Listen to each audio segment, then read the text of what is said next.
হাদিসের মধ্যে এসেছে মান কামা লাইলাতাল কদরি ঈমানান ওয়া ইহতিসাবান গুফিরা লাহু মা তাকদ্দামা মিন যামবি। কেউ যদি ঈমান এবং ইহতিসাবের সহিত লাইলাতুল কদরে আল্লাহ পাকের কাছ থেকে প্রতিদান লাভের আশায় দ্বন্দ্বমান হয়ে যায়, আল্লাহ পাক তার জীবনের অতীতের সমস্ত গুনাহকে মাফ করে দেন।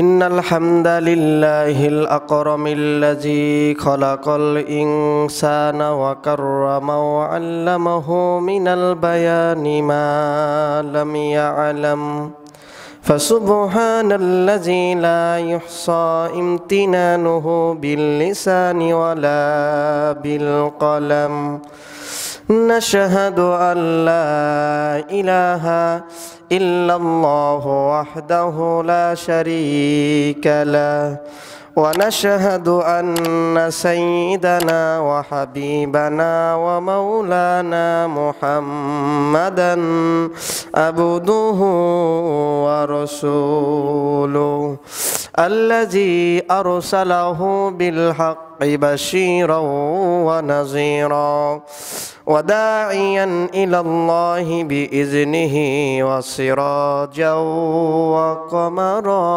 منيرا فقد قال الله تعالى في كلامه المجيد وفرقانه الحميد সকলে জবান ছেড়ে পড়ে আউযু বিল্লাহি মিনাশ শাইতানির রাজিম বিসমিল্লাহির রাহমানির রহিম ইন্নাল্লাহা ওয়া মালাইকাতাহু ইউসাল্লুনা আলান নাবিয়্যি ইয়া আইয়ুহাল্লাযীনা আমানু সাল্লু আলাইহি ওয়া সাল্লিমু তাসলিমা আল্লাহুম্মা সাল্লি আলা মুহাম্মাদ ওয়া আলা আলি মুহাম্মাদ كما صليت على إبراهيم وعلى آل إبراهيم إنك حميد مجيد اللهم بارك على محمد وعلى آل محمد كما باركت على إبراهيم وعلى آل إبراهيم إنك حميد مجيد মহান আল্লাহ রব্বুল আলামিনের আলিশান দরবারে লাখো কোটি শুকরিয়া আদায় করছি, নত শিরে সুজুদ পেশ করছি যে মহান আল্লাহ তাবারক ওয়া তাআলা আমাদেরকে মাহে রমাদানের সপ্তাহের শ্রেষ্ঠ দিন জুমার দিনে জুমার নামাজ আদায় করার লক্ষ্যে যথাসময়ে মসজিদে এসে বসার তৌফিক দান করেছেন। এই জন্য মহান মনিবের শেখানো কণ্ঠে শুকুর গুজার করছি। সকলে জবান ছেড়ে দিয়ে একযোগে পড়ছি আলহামদুলিল্লাহ। সম্মানিত মুসল্লিবৃন্দ, মাহে রমাদান রহমত, মাগফিরাত, নাজাতের বার্তা নিয়ে আগমন করেছিল। দেখতে দেখতে মাহে রমাদান একেবারে শেষের দিকে চলে এসেছে। এখন মাহে রমাদান বিদায়ের পালা। আজকে আমরা মাহে রমাদানের একটি গুরুত্বপূর্ণ বিষয় নিয়ে কথা বলবো। আজকের আলোচনার বিষয় হচ্ছে লাইলাতুল কদর, এতেকাফ এবং জাকাতুল ফিতর তথা ফিতরা। এই তিনটি পয়েন্ট নিয়ে আজকে আমরা কথা বলবো। আল্লাহ তাআলা যেন সবার আগে আমাকে আমলের নিয়তে বলার এবং আপনাদেরকেও শুনবার জন্য তৌফিক দান করেন। এই জন্য আল্লাহ তাআলার কাছে তৌফিক কামনা করছি। ওয়া মা তৌফিকি ইল্লা বিল্লাহ, আমরা পড়ি আমিন। সম্মানিত মুসল্লিবৃন্দ, মাহে রমাদান এমন একটা গুরুত্বপূর্ণ মাস, যেই মাসের সর্বশ্রেষ্ঠ নিয়ামত হচ্ছে লাইলাতুল কদর। সুবহানাল্লাহ পড়েন। মাহে রমাদানের সর্বশ্রেষ্ঠ এবং সেরা অংশ হচ্ছে শেষ দশক। জোরে বলেন সুবহানাল্লাহ। নবী করিম সাল্লাল্লাহু আলাইহি ওয়াসাল্লাম মাহে রমাদানের প্রথম 20 দিনকে যতটুকুন গুরুত্ব দিয়েছেন, তার চাইতে শেষ দশককে অধিক অধিক বেশি গুরুত্ব দিয়েছেন। জোরে বলেন সুবহানাল্লাহ। আর আমার আপনার আমলের দিকে আপনি তাকান, আর নবীজির আমলের দিকে তাকান। আমরা যতটুকুন পারি 20 রমাদান পর্যন্ত সাধ্য অনুযায়ী রোজা রাখি, ইবাদত বন্দিগিতে মশগুল থাকি, কিন্তু শেষ দশক যখন আমাদের সামনে আগমন করে আমরা রিটায়ার্ডে চলে যাই। ঠিক কিনা বলেন? শেষ দশকে শপিং মলে ভিড় করি, যাবতীয় কেনাকাটায় ব্যস্ত হয়ে যায়, কিন্তু নবী করিম সাল্লাল্লাহু আলাইহি ওয়াসাল্লাম প্রথম দশককে যতটুকুন গুরুত্ব দিয়ে ইবাদত করেছেন তার চাইতে অধিক অধিক গুরুত্ব দিয়ে শেষ দশককে কাটিয়েছেন। বলেন সুবহানাল্লাহ। রমাদানের শেষ 10 দিনকে গুরুত্ব দেওয়ার পেছনে কারণ হচ্ছে দুইটি। কয়টি কারণ? দুইটি। এক নম্বর হচ্ছে এই 10 দিনের ভিতরে আল্লাহ রাব্বুল আলামিন কোরআনুল কারীম নাজিল করেছেন। সুবহানাল্লাহ পড়েন। আর 2 নম্বর কারণ হচ্ছে এই 10 দিনের ভিতরেই রয়েছে সর্বশ্রেষ্ঠ নিয়ামত লাইলাতুল কদর। জোরে বলেন সুবহানাল্লাহ। তাহলে মাহে রমাদানের শেষ দশককে নবীজি অত্যাধিক গুরুত্ব দেওয়ার পেছনে 2টি কারণ পেলাম। এক নম্বর হচ্ছে এই 10 দিনের ভিতরে আল্লাহ পাক নাজিল করেছেন কোরআনুল কারীম। 2 নম্বর কারণ হচ্ছে এই 10 দিনের ভিতরে রয়েছে সর্বশ্রেষ্ঠ নিয়ামত লাইলাতুল কদর। সুবহানাল্লাহ পড়েন। তাহলে নবীজি সাল্লাল্লাহু আলাইহি ওয়াসাল্লামের আমলের দিকে আপনি তাকান, আর আমাদের আমলের দিকে তাকান। আমাদের এবং নবীজির আমলের মধ্যে কি পরিমাণ বৈপরীত্য আপনি লক্ষ্য করেন। আম্মা জানা আয়েশা সিদ্দিকা রাদিয়াল্লাহু তাআলা আনহা হাদিস বর্ণনা করেছেন। তিনি বলেছেন নবী করিম সাল্লাল্লাহু আলাইহি ওয়াসাল্লাম রমাদানের শেষ দশকে কোমরের মধ্যে গামছা বেঁধে ইবাদত বন্দিগিতে মশগুল হয়ে যেতেন। বলেন সুবহানাল্লাহ। এত পরিমাণ ইবাদত তিনি করেছেন, তার পরিবারের লোকদেরকে জেগে জেগে উঠাতেন, ডেকে ডেকে উঠাতেন, কারণ এই 10 দিনের ভিতরেই আল্লাহ পাকের রহমতের বাড়ি দ্বারাগুলো বর্ষিত হতে থাকে। বলেন সুবহানাল্লাহ। আরেকটা হাদিসের মধ্যে এসেছে, আম্মা জানা আয়েশা সিদ্দিকা রাদিয়াল্লাহু তাআলা আনহা বলেছেন নবী করিম সাল্লাল্লাহু আলাইহি ওয়াসাল্লাম এই শেষ 10 দিনে একটা সেকেন্ডের জন্য নবীজি বিছানার সঙ্গে পিঠ লাগান নাই। সুবহানাল্লাহ পড়েন। সেই 10 দিনে নবীজি বিছানার সঙ্গে পিঠ লাগান নাই রাত্রিবেলা। 20 দিন একটু একটু ঘুমাতেন, কিন্তু শেষ দশকের মধ্যে নবীজি লাইলাতুল কদর লাভের আশায় একটা সেকেন্ডের জন্য বিছানার সঙ্গে পিঠ লাগান নাই। বলে সুবহানাল্লাহ। তাহলে নবীজির আমল আর আমাদের আমলের দিকে কত কি পরিমাণ বৈপরীত্য দেখেন। নবীজি সেই দশকে একটা সেকেন্ডের জন্য ঘুমাতেন না, আর আমরা সেই দশক আসলেই কেনাকাটায় ব্যস্ত হয়ে যায়, এরপরে যাবতীয় ঝামেলার মধ্যে জড়িয়ে যায়। উচিত ছিল আমাদের 20 রমাদান পর্যন্ত যত ঝামেলা আছে সমস্ত ঝামেলা থেকে ফারাক হয়ে শেষ দশককে ইবাদত বন্দিগিতে কাটানো, কারণ শেষ দশকের মধ্যেই রয়েছে মাহে রমাদানের সর্বশ্রেষ্ঠ নিয়ামত লাইলাতুল কদর। জোরে বলেন সুবহানাল্লাহ। তাহলে নবী করিম সাল্লাল্লাহু আলাইহি ওয়াসাল্লাম শেষ দশককে এত গুরুত্ব দিয়েছেন কেন? নবী করিম সাল্লাল্লাহু আলাইহি ওয়াসাল্লাম রমাদানের শেষ 10 দিনে নবীজির মৌলিক আমল ছিল 4টি। কয়টি আমল? 4টি আমল। শেষ দশকে নবীজির মৌলিক আমল ছিল 4টি। এক নম্বর হচ্ছে এই 10 দিন নবীজি সাল্লাল্লাহু আলাইহি ওয়াসাল্লাম ইবাদতে বেশি গুরুত্ব দিতেন। জোরে বলেন সুবহানাল্লাহ। তার পরিবারের লোকদেরকে ডেকে ডেকে ওঠাতেন, কারণ এই 10 দিনে আল্লাহ পাকের রহমতের বাড়ি দ্বারাগুলো বর্ষিত হতে থাকে। বলেন সুবহানাল্লাহ। 2 নম্বর আমল ছিল এই 10 দিনে নবীজি সাল্লাল্লাহু আলাইহি ওয়াসাল্লাম, ওই আগেই বললাম, রাত্রিবেলায় একটা সেকেন্ডের জন্য নবীজি ঘুমাতেন না। সুবহানাল্লাহ। 3 নম্বর, পরিধেয় বস্তুকে নবীজি টাইট করে বাঁধতেন, কোমরে গামছা বেঁধে ইবাদত বন্দিতে মশগুল থাকতেন। বলেন সুবহানাল্লাহ। আর 4 নম্বর আমল ছিল পরিবারের লোকদেরকে ডেকে ডেকে ওঠাতেন, কারণ আল্লাহ পাকের রহমতের বাড়ি দ্বারাগুলো বর্ষিত হচ্ছে। ওই সময় রহমতের শুধু বৃষ্টি আর ঝড় নাজিল হয় না, রহমতের তুফান বর্ষিত হতে থাকে। এই জন্য রহমতের তুফান শুধু নবীজি নিজের গায়ের মধ্যেই নেন নাই, পরিবারের লোকদেরকে ডেকে ওঠাতেন, কারণ এই সময় আল্লাহ পাকের রহমতের বাড়ি দ্বারাগুলো বর্ষিত হতে থাকে। বলেন সুবহানাল্লাহ। তাহলে আপনারা এখন বলতে পারেন যে এই 10 দিনকে নবীজি কেন এত গুরুত্ব দিলেন?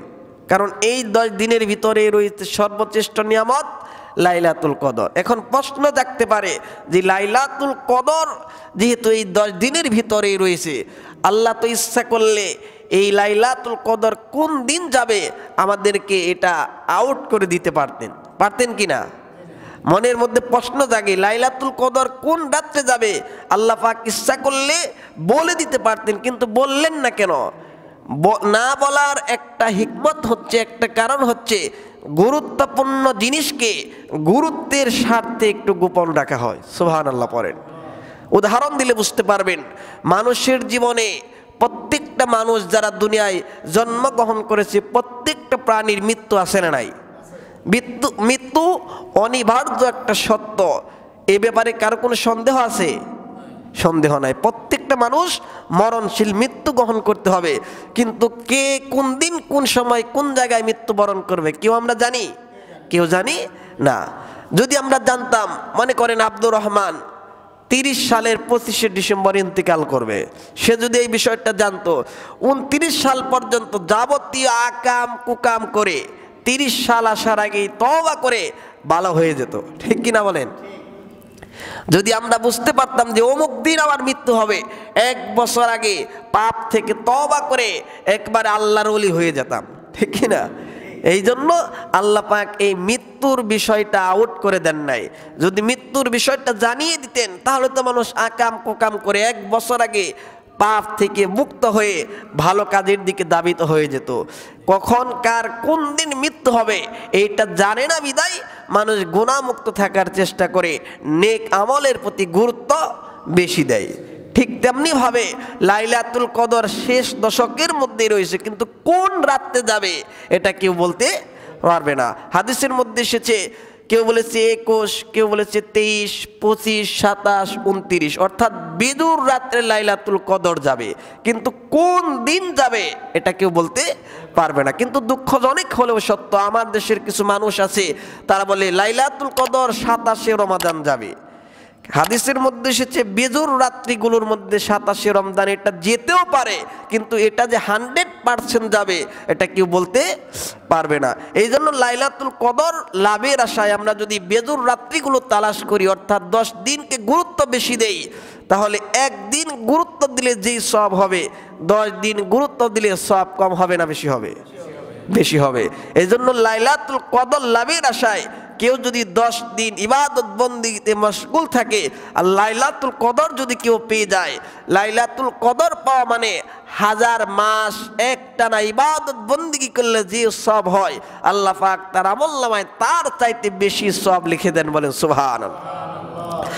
আল্লাহর হাবিব সাল্লাল্লাহু আলাইহি ওয়াসাল্লাম বলেছেন, কেউ যদি লাইলাতুল কদর লাভের আশায়, হাদিসের মধ্যে এসেছে মান কামা লাইলাতাল কদরি ঈমানান ওয়া ইহতিসাবান গুফিরা লাহু মা তাকদ্দামা মিন যামবি, কেউ যদি ঈমান এবং ইহতিসাবের সহিত লাইলাতুল কদরে আল্লাহ পাকের কাছ থেকে প্রতিদান লাভের আশায় দ্বন্দ্বমান হয়ে যায়, আল্লাহ পাক তার জীবনের অতীতের সমস্ত গুনাহকে মাফ করে দেন।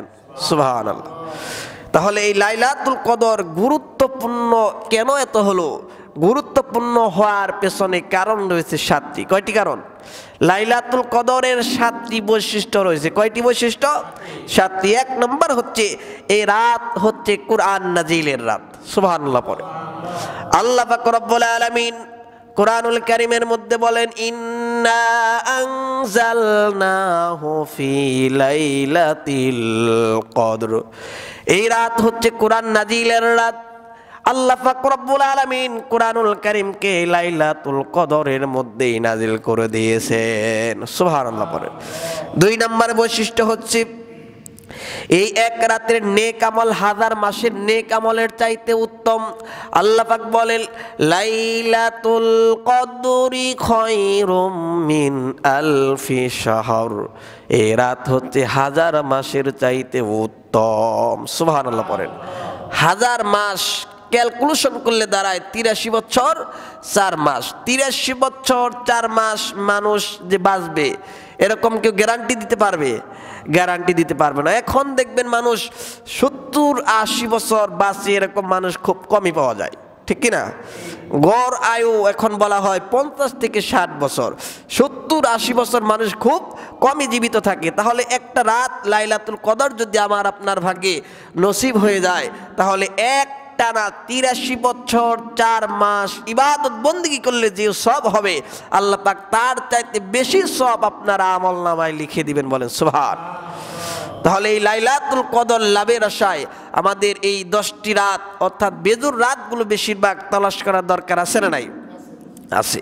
তাহলে লাইলাতুল কদরের 7টি বৈশিষ্ট্য। 2 নম্বর বৈশিষ্ট্য হচ্ছে এই এক রাতের নেক আমল হচ্ছে 1000 মাসের নেক আমলের চাইতেও উত্তম। পয়েন্টগুলো মনে রাখবেন। 3 নম্বর হচ্ছে এই রাতটি হচ্ছে বরকতময় রাত। এই রাতটি বরকতময় রাত। গত রাত যে গিয়েছে ওই রাত যে বরকতময় রাত, এই ব্যাপারে কোনো হাদিস নাই। কিন্তু আজকের যে রাত বিজুর রাত, আজকে কিন্তু বিজুর রাত, আজকে 20 রমাদান অর্থাৎ 21 রমাদান পড়বে, ঠিক কিনা বলেন? এই বিজুর রাতগুলো বেশি বেশি আমাদের তালাশ করতে হবে।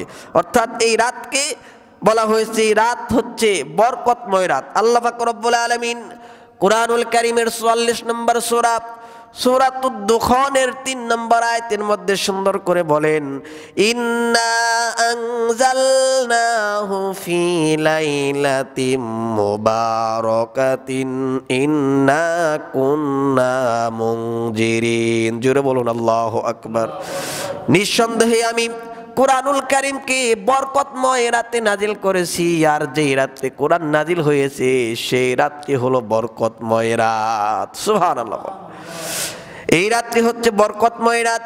4 নম্বর বৈশিষ্ট্য হচ্ছে এই রাতে অনেক ফেরেশতা আল্লাহ রাব্বুল আলামিন নাজিল করেন। আল্লাহ পাক রব্বুল আলামিন বলেন, তানাজ্জালুল মালাইকাতু ওয়ার রূহু ফিহা বিইজনি রাব্বিহিম মিন কুল্লি আমর।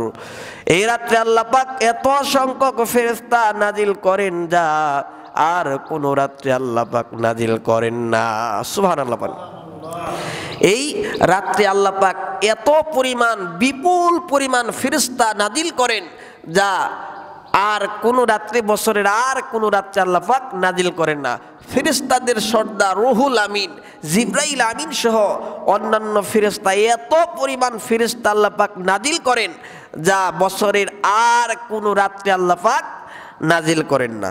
তাহলে কদরের রাতের 5 নম্বর বৈশিষ্ট্য হচ্ছে এই রাতের শুরু থেকে একবারে শেষ পর্যন্ত অর্থাৎ ফজর উদিত হওয়া আগ পর্যন্ত শান্তিময় রাত। কে বলেছেন? আল্লাহ বলেছেন। আল্লাহ পাক বলেন, সালামুন হিয়া হাত্তা মাতলাইল ফজর। এই রাতের একেবারে শুরু থেকে শেষ পর্যন্ত হলো শান্তিময় রাত। সুবহানাল্লাহ। কদরের রাতের 6 নম্বর বৈশিষ্ট্য হচ্ছে এটা হচ্ছে ভাগ্য রজনী। এটা কি রজনী? ভাগ্য রজনী। কদরের রাতে মানুষের ভাগ্যের ভাঙা গড়া হয়ে যায়। আপনার ভাগ্যের পরিবর্তন যদি চান, কদরের রাতে আপনি দ্বন্দ্বয়মান হয়ে যান। এই রাত্রে আল্লাহর কাছে আপনি যা চাইবেন ভাগ্যের পরিবর্তন করে দেন কদরের রাত্রে। এই জন্য বেশিরভাগ বিজুর রাত্রিগুলো যদি আমরা তালাশ করি আর এই কদরের রাত যদি আমাদের ভাগ্যে নসিব হয়ে যায়, এই রাতে আল্লাহ রাব্বুল আলামিন মানুষের ভাগ্যের ভাঙা গড়া করে দেন। সুবহানাল্লাহ। এই রাত হচ্ছে ভাগ্য রজনী, মানুষের ভাগ্যের পরিবর্তন হয় যেই রাত্রে, সেই রাত্রির নাম হচ্ছে লাইলাতুল কদরের রাত। সুবহানাল্লাহ। কদরের রাতে 7 নম্বর বৈশিষ্ট্য হচ্ছে এটা হচ্ছে ক্ষমার রাত। এই রাতে আপনি আল্লাহর কাছে মাফ চাইবেন, আল্লাহ পাক আপনাকে মাফ করে দিবেন। নবীজি হাদিসের মধ্যে বলেছেন, মান কামা লাইলাতুল কদরি ঈমানান ওয়া ইহতিসাবান গুফিরা লাহু মা তাকদ্দামা মিন জামবি। যেই ব্যক্তি ঈমান এবং ইহতিসাবের সহিত আল্লাহ পাকের কাছ থেকে প্রতিদান লাভের আশায় লাইলাতুল কদরে দাঁড়িয়ে যায়, আল্লাহ পাক তার বিগত জীবনের গুনাহ খাতাগুলোকে মাফ করে দেন। সুবহানাল্লাহ। তাহলে কদরের রাতের 7টি বৈশিষ্ট্য আমরা জানলাম। সংক্ষিপ্ত আকারে আজকের আলোচনা শেষ করব, যেহেতু জুমার খুতবা। এখন আমরা শুনবো রমাদানের শেষ দশক যেহেতু শুরু হয়ে গিয়েছে, এই শেষ দশককে সামনে রেখে আমি 10টি আমলের সাজেস্ট করব। কয়টি আমল? 10টি আমল। 1 নম্বর হচ্ছে এই 10 রাতে আমরা কেউ ঘুমাবো না। সাহারি খাওয়ার পর আপনি 2 ঘন্টা 3 ঘন্টা 4 ঘন্টা আপনি ঘুমান, কিন্তু এই রাতগুলো 10টি রাত্রিবেলা যদি আপনি না ঘুমান তাহলে অবশ্যই আপনি লাইলাতুল কদর পেয়ে যাবেন। আর লাইলাতুল কদর পাওয়া মানে 1000 মাস ইবাদত বন্দেগীর চাইতে বেশি সওয়াব আল্লাহ পাক আপনার আমলনামায় দিবেন। সুবহানাল্লাহ পড়ে। 2 নম্বর হচ্ছে পারিবারিক ঝামেলাকে মুক্ত করতে হবে, অর্থাৎ এই আমাদের উচিত ছিল 20 দিনের ভিতরে পারিবারিক ঝামেলা মুক্ত হওয়া। 3 নম্বর, পরিবারের লোকদেরকেও জাগিয়ে তুলতে হবে, উদ্বুদ্ধ করতে হবে, কারণ এই 10 দিনের ভিতরে আল্লাহ পাকের রহমতের বারিধারাগুলো বর্ষিত হয়। 4 নম্বর, শেষ 10 দিনে কিয়ামুল লাইল আমরা কেউ মিস করব না, অর্থাৎ তাহাজ্জুদের নামাজ আমরা কেউ মিস করব না। যেহেতু সাহারি খাওয়ার জন্য আমাদের উঠতেই হয়, যদি আমরা কিয়ামুল লাইলে দাঁড়িয়ে যাই, আর কিয়ামুল লাইল এমন একটা নামাজ, তাহাজ্জুদের নামাজের সময় আল্লাহ পাক দুনিয়ার আকাশে অবতরণ করেন আর বলতে থাকেন, কার কি চাওয়া আছে আমার কাছে চাও, আমি আল্লাহ তোমাকে দেওয়ার জন্য প্রস্তুত আছি, বলেন সুবহানাল্লাহ। 5 নম্বর, এই 10 দিনে কোরআন খতম করুন, কারণ 10 দিন যদি আপনি রাত্রিবেলা না ঘুমান, প্রত্যেক রাতে 3 পারা করে পড়লে 10 দিনে 30 পারা একটা কোরআন খতম হয়ে যায়। কোরআন নাজিলের মাস যদি আপনি কোরআন খতম করেন তাহলে সওয়াব কম হবে না বেশি হবে? বেশি হবে। এরপরে 6 নম্বর, প্রত্যেক দিন আপনি সদকা করুন, সাধ্য অনুযায়ী 10 টাকা পারেন, 20 টাকা, 50 টাকা, 100 টাকা আপনি সদকা করুন। আর এই সদকা যদি আপনার সেই লাইলাতুল কদর আপনি পেয়ে যান, ওই দিন যদি সদকা হয়ে যায়, 1000 মাস সদকা করলে যে সওয়াব হবে আল্লাহ পাক আপনার আমলনামায় তার চাইতে বেশি সওয়াব দিয়ে দিবেন। সুবহানাল্লাহ। 7 নম্বর হচ্ছে বেশি বেশি জিকির করা। 7 নম্বর, বেশি বেশি জিকির করবেন। 8 নম্বর হচ্ছে বেশি বেশি ইস্তেগফার করবেন। আর আম্মা জান আয়েশা সিদ্দিকা রাদিয়াল্লাহু তাআলা আনহা নবীজিকে বলেছেন, ইয়া রাসূলুল্লাহ, আমি যদি লাইলাতুল কদর পেয়ে যাই তাহলে আমি কি দোয়া করব? নবীজি বলেছেন, আয়েশা, তুমি যদি লাইলাতুল কদর পেয়ে দাও এই দোয়াটা বেশি বেশি করবা, আল্লাহুম্মা ইন্নাকা আফুউন তুহিব্বুল আফওয়া ফাআফু আন্নী। এই দোয়াটা বেশি বেশি আল্লাহর কাছে করো, আল্লাহর কাছে বলো, আল্লাহ তুমি তো ক্ষমাশীল, মানুষকে ক্ষমা করতে পছন্দ করো, অতএব তুমি আমাদেরকে ক্ষমা করে দাও। সুবহানাল্লাহ পড়ে। আর 9 নম্বর, মসজিদে ইতিকাফ করা, মসজিদে ইতিকাফ করা। 10 নম্বর হচ্ছে ফিতরা আদায় করা। 10 নম্বর কি? ফিতরা আদায় করা। এখন আমি ইতিকাফ এবং ফিতরা নিয়ে সংক্ষিপ্ত আকারে আজকের আলোচনা করে আজকের আলোচনা শেষ করব। ইতিকাফ এর হুকুম কি? ইতিকাফ করা হচ্ছে সুন্নাহ। ইতিকাফ করা কি? সুন্নাহ। নবীজি সাল্লাল্লাহু আলাইহি সাল্লাম তার ওফাতের আগ পর্যন্ত ইতিকাফ করেছেন, তার বিবিগণ ইতিকাফ করেছেন। ইতিকাফ শব্দের অর্থ হচ্ছে মসজিদে অবস্থান করা, কোন একটা নির্ধারিত জায়গায় অবস্থান করা। আর ইতিকাফ করা হচ্ছে সুন্নাহ। নবীজি সাল্লাল্লাহু আলাইহি সাল্লাম ইন্তিকালের আগ পর্যন্ত ইতিকাফ করেছেন, তার বিবিগণ ইতিকাফ করেছেন। তাহলে বোঝা যায় মহিলাদের জন্য ইতিকাফ আছে না নাই? মহিলাদের জন্য ইতিকাফ রয়েছে। এখন প্রশ্ন করতে পারেন, মহিলারা কোথায় ইতিকাফ করবে? কেউ কেউ বলেছেন মহিলারা ইতিকাফ করবে আরব দেশের, স্কলারগণ বলেছেন মহিলারাও মসজিদের মধ্যে ইতিকাফ করবে। এখন আমাদের দেশের আলেমরা বলেছে মহিলারা বাড়িতে ইতিকাফ করবে, কারণ আমাদের দেশে মহিলাদের জন্য আলাদা ওয়াশরুম নাই, টয়লেট নাই, যাওয়া আসার একটা ব্যবস্থা না থাকার কারণে তারা বাড়িতে যেই জায়গায় তারা নামাজ পড়ে নির্ধারিত একটা জায়গায় মহিলারা ইতিকাফ করবে। তাহলে আমরা জানলাম ইতিকাফের হুকুম কি। ইতিকাফের হুকুম হচ্ছে ইতিকাফ করা সুন্নাহ, ঠিক কিনা বলেন? এখন আমরা জানবো যাকাতুল ফিতর। যাকাতুল ফিতরের ক্ষেত্রে আমি 10টি পয়েন্ট সাজিয়েছি, অর্থাৎ অনেকে আমাদেরকে প্রশ্ন করে ফিতরার পরিচয় কি, এরপরে ফিতরার উদ্দেশ্য কি, ফিতরার হুকুম কি, ফিতরা কি সকলের উপর ওয়াজিব, মানুষ প্রশ্ন করে আমাদের। এরপরে প্রশ্ন করে কাকে কাকে ফিতরা দেওয়া যাবে, ফিতরা কখন দিব, ফিতরা কি দিয়ে দিতে হবে, টাকা দিয়ে কি ফিতরা দেওয়া যাবে, এরপরে আপনার ফিতরা দেওয়ার ক্ষেত্রে মানদণ্ড কি হবে, এরপরে 10 নম্বর পয়েন্ট হচ্ছে ফিতরা কোন কোন স্থানে দিব। এই 10টি প্রশ্নের কথা আজকে ক্লিয়ার করে আজকের আলোচনার সমাপ্তি ঘোষণা করব। ফিতরার পরিচয় হচ্ছে ফিতরা দেওয়া হচ্ছে ওয়াজিব। ফিতরা দেওয়া কি? ওয়াজিব। ফিতরা হচ্ছে যাকাতুল ফিতর, হাদিসের পরিভাষা হচ্ছে এটার নাম যাকাতুল ফিতর তথা ফিতরা। যেমন ধন সম্পত্তির যাকাত দেওয়ার মাধ্যমে ধন সম্পত্তিগুলো পরিশুদ্ধ হয়, বৃদ্ধি পায়, ঠিক তেমনিভাবে যাকাতুল ফিতর তথা ফিতরা দেওয়ার মাধ্যমে রোজার ভুল ত্রুটিগুলো দূর হয়ে যায়। সুবহানাল্লাহ পড়েন। রোজা রাখতে গিয়ে আমাদের ভুল হয়, এগুলো ভুল ত্রুটি মুক্ত হওয়ার জন্য যাকাতুল ফিতর তথা ফিতরা আদায় করতে হয়। ফিতরা দেওয়ার উদ্দেশ্য হচ্ছে দুইটি। কয়টি উদ্দেশ্য? ফিতরার কয়টি উদ্দেশ্য? দুইটি। এক নম্বর হচ্ছে রোজার ভুল ত্রুটি দূর হয়। দুই নম্বর এটি অভাবীদের অভাব দূর করে। আপনি ঈদের দিন আপনার টাকা পয়সা আছে, আপনি বিভিন্ন রকমের খাবারের আয়োজন করবেন, জামা কাপড় কিনবেন, আপনি আমোদ করবেন, আপনি ফুর্তি করবেন, আপনি বিলাসিতা করবেন, আর গরিব মানুষ না খেয়ে থাকবে। ইসলাম এটা পছন্দ করে না, ঠিক কিনা বলেন? একজন থাকবে বিল্ডিং আর একজন থাকবে গাছতলা, ইসলাম এটা কখনো পছন্দ করে না। এই জন্য আপনার টাকা আছে, আপনার মধ্যে গরিবের একটা হক আল্লাহ পাক ঢুকিয়ে দিয়েছেন, সুবহানাল্লাহ পড়েন, যাতে করে গরিব ফকির মিসকিন ঈদের দিন সুন্দর করে ঈদটা উদযাপন করতে পারে। তাহলে ফিতরার উদ্দেশ্য আমরা জানলাম। ফিতরার হুকুম হচ্ছে ফিতরা দেওয়া হচ্ছে ওয়াজিব। ফিতরা দেওয়া কি ওয়াজিব। এখন ফিতরা কি সকলের উপর ওয়াজিব? প্রশ্ন হচ্ছে ফিতরা কি সকলের উপর ওয়াজিব? কেউ কেউ বলেছেন যার উপর যাকাত ফরজ তার উপরে ফিতরা দেওয়া ওয়াজিব। আবার কেউ কেউ বলেছেন, ইমাম মালিক রহমতুল্লাহি আলাইহি সহ বিভিন্ন স্কলারগণ, বিভিন্ন আলেম ওলামা বলেছেন যে ঈদুল ফিতরের দিন যাবতীয় প্রয়োজন মেটানোর পর তার কাছে যদি এক সা পরিমাণ অর্থাৎ ফিতরা দেওয়ার মতো মাল তার কাছে থাকে তাহলে তার উপর ফিতরা দেওয়া ওয়াজিব। কেউ কেউ বলেছেন যার উপর যাকাত ফরজ তার উপর ফিতরা দেওয়া ওয়াজিব। কিন্তু সবচাইতে প্রণিধানযোগ্য মত হচ্ছে ঈদুল ফিতরের দিন যাবতীয় প্রয়োজন মেটানোর পর যদি ফিতরা দেওয়ার মতো সামর্থ্য আমার থাকে তাহলে আমার উপর ফিতরা দেওয়া ওয়াজিব। এখন ৫ নম্বর হচ্ছে কাকে কাকে ফিতরা দেওয়া যাবে।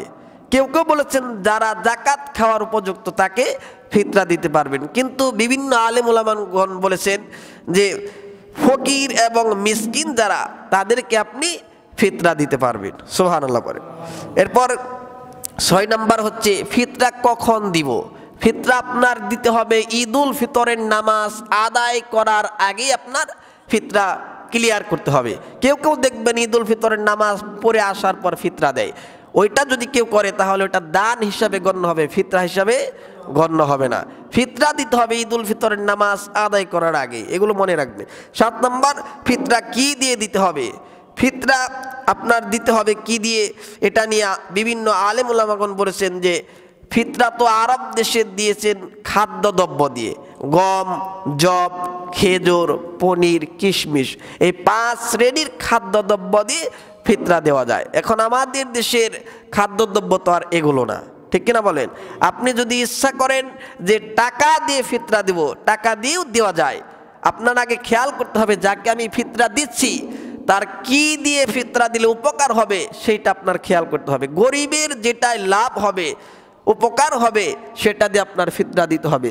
অনেক সময় দেখা যায় একজনকে যদি খাদ্যদ্রব্য দিয়ে ফিতরা দিই তাহলে তার উপকার চাইতে অপকারটা বেশি হয়ে যায়। আবার অনেক মানুষকে টাকা দিয়ে ফিতরা দিলে দেখবেন পরিবার লোকদেরকে বোঝায় না, নিজে খেয়ে ফেলে। তাহলে আপনার এখানে ব্যালেন্স করতে হবে। যদি তাকে খাদ্যদ্রব্য দিয়ে ফিতরা দিলে উপকার হয়, খাদ্যদ্রব্য দিয়েই দিব। আর যদি দেখা যায় টাকা দিয়ে ফিতরা দিলে উপকার হয় তাহলে টাকা দিয়েই ফিতরা দিতে হবে। ৮ নম্বর হচ্ছে প্রশ্ন করেছে টাকা দিয়ে কি ফিতরা দেওয়া যাবে।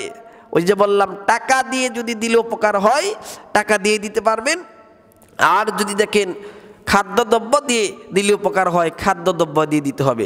আর এখানে একটা বিষয় খেয়াল করতে হবে, খাদ্যদ্রব্য দিয়ে যদি আপনি ফিতরা দিতে যান, আমাদের দেশে যে খাদ্যদ্রব্য চাল, ডাল, তেল, এগুলো দিয়ে ফিতরা আদায় করতে গেলে আপনার পরিমাপ ঠিক রাখতে হবে, ১ সা পরিমাণ। এখন আমরা তো ১ সা অনেকেই বুঝি না, ১ কাপ চা কিন্তু নয়। আবার ১ সা পরিমাণ হচ্ছে, কেউ কেউ বলেছেন ২ কেজি ৪০ গ্রাম, কেউ বলেছেন ২ KG ৪০০, ২ KG ৬০০, ২ KG ৮০০, ২ KG ৯০০, ৩ KG.